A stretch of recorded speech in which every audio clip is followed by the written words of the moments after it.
সেদিন আমরা পায়ে পায়ে গিয়ে দাঁড়িয়েছিলাম কুমারটুলির প্রাঙ্গণে। সেখানে গিয়ে একটা একচালা মূর্তি, কোনো বাড়ির পুজোর মূর্তি, সেই মূর্তির দিকে আমাদের দৃষ্টি আকর্ষণ করলো জগা। জগা বলল, দেখ দেখ, এই মূর্তিটার তৃতীয় নয়ন আর ভ্রুর মাঝখানে টিপের ওপরে একটা মাকড়সা আঁকা রয়েছে। বকেন্দা, এই মাকড়সার অর্থ কি? এখানে মাকড়সা কেন বকেন্দা? বকেন্দা হাসলেন, বললেন, ওরে, এই মাকড়সাটাও শাস্ত্রীয়। কালীপাল, এটা কালীপালের স্টুডিও। বড্ড ভালো মানুষ।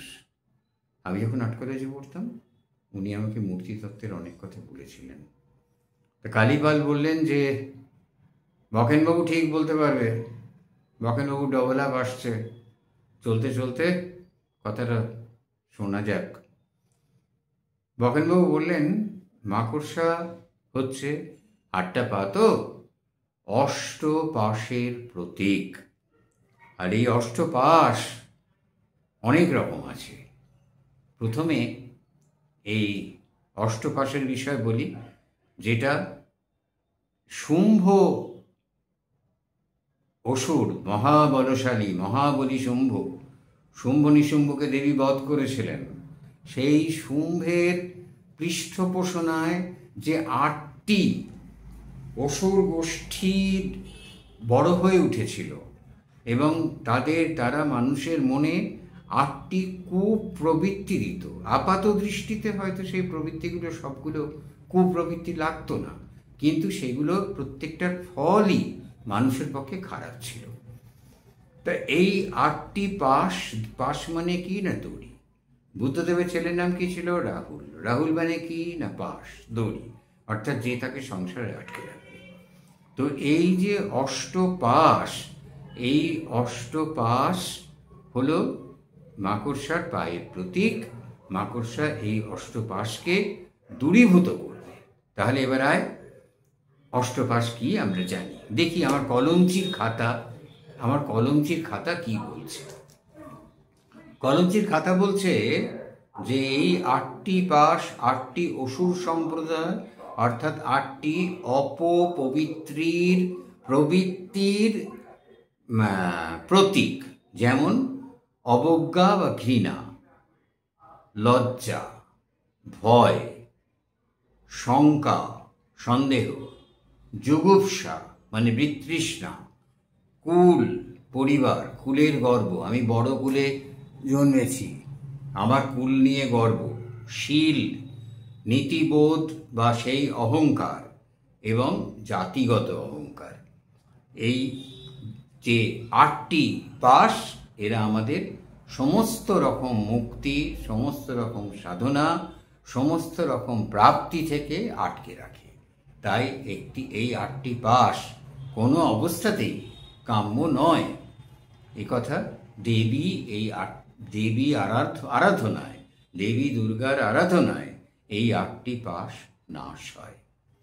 এরপর অন্য মতে কি বলছে দেখি, বলো কলমচি, একটু সাহায্য করো। অন্য মতে বলছে ঘৃণা, লজ্জা, আমরা বলেছি ভয়, কুল, শীল, মান, জাতি, অভিমান, এরা অষ্টপাশ। আরও একটা মত আছে, সেখানে নতুন আমরা পাচ্ছি ঘৃণা, অপমান, লজ্জা, মান, দম্ভ, দেশ, বৈগুণ্য, এটা আমরা নতুন পাচ্ছি। অর্থাৎ আমার যে অন্যান্য সব কিছুর ওপরে সেটাকে আমি নিজেকে গ্লোরিফাই করা। আর মজা কি জানিস, এই অষ্টপাশ আবার অষ্টনাগের পুজোর ব্যাপারেও প্রযোজ্য। অষ্টনাগের পুজোর ব্যাপারেও এই অষ্টপাশ ভীষণভাবে প্রযোজ্য। তাই অষ্টনাগের নামটাও আমরা এই প্রসঙ্গে জেনে রাখি। সাপও তো দড়ির মতনই, পাশ তো অনন্ত বাসুকী, শঙ্খ, পদ্ম, মহাপদ্ম, তক্ষক, কুলির কর্কট, এরা হলেন অষ্টনাগ, এরা পাশের প্রতীক। একটা জিনিস জানবি যে এই দেবী শক্তির চুল খোলা থাকে। এই চুল খোলা কিন্তু কালী মূর্তির ক্ষেত্রে পাশের প্রতীক, অন্ধকারাচ্ছন্ন করে রেখেছে, চারিদিক আচ্ছন্ন হয়ে গেছে খোলা চুলের মতো, আমরা কিছু দেখতে পাচ্ছি না। সুতরাং এটা পাশ, অন্ধকার করে রেখেছে। এইবার জগা বললে এটা তো বুঝলাম, কিন্তু ব্যানারের দিকে তাকিয়ে আর পুতুলের দিকে তাকিয়ে তোমার অর্থবহ হাসিটা তো বুঝলাম না দাদা, কি ব্যাপার, চোখে পড়েছে তোর? যাক, বোগেনদা বললেন জগার চোখের উন্নতি হচ্ছে। ব্যাপারটা আর কিছুই না, ব্যাপারটা হলো ওই ব্যানারে প্রথম দিন যেটা লিখে এনেছিল, ব্যানার নয় থুড়ি, প্ল্যাকার্ড, প্রথম দিন যেটা লিখে এনেছিল সেখানে ছিল সার্বজনীন। ওরে সার্বজনীন আর সর্বজনীন কি এক হলো? দুটো তো আলাদা জিনিস। সার্বজনীন মানে হচ্ছে সকলের মধ্যে যিনি জ্ঞানী ব্যক্তি, আর সর্বজনীন মানে হচ্ছে সবার জন্য। দুর্গাপুজো তো সবার জন্য, তাহলে এটাকে সার্বজনীন লেখা কেন? এটা ওই বাংলার এই ভুলটাকে আমাদের তাড়াতে হবে। বাংলায় অনেক রকম ভুল আমরা বলে ফেলছি, যেগুলো আর আমরা কিছুতেই মানে মাথা থেকে বার করতে পারছি না। এটা একটু তাড়াতে হবে মাথা থেকে। আর ওই হাতের অস্ত্রের, একটা অস্ত্রের কি অদ্ভুত নাম বলেছে যে তুমি, সেটা জানতে চাইলো ছবি, বললো ভিন্দিপাল। ছোট মুগুরের মতো কাঠের তৈরি, 1.5 হাত খেঁটে বলতে পারিস। এই ভিন্দিপাল, আর এইসব মা দুর্গার হাতের অস্ত্রগুলো তো প্রিমিটিভ টাইমের। তো এই ভিন্দিপাল এমনিতে নিরীহ জিনিস, কাঠের অস্ত্র, কিন্তু সেরকমভাবে আঘাত করলে এটি একদম মারাত্মক। বলশালী লোকের হাতে পড়লে এই অস্ত্রের আর কোনো সাবস্টিটিউট নেই, এক ঘায়ে মাথা দুফাক করে দেবে। আচ্ছা বকেনদা, তুমি বলো তো, এই যে একটা প্রচলিত কথা আছে যে পতিতা দ্বার বৃত্তিকা ছাড়া দুর্গা পুজো হয় না,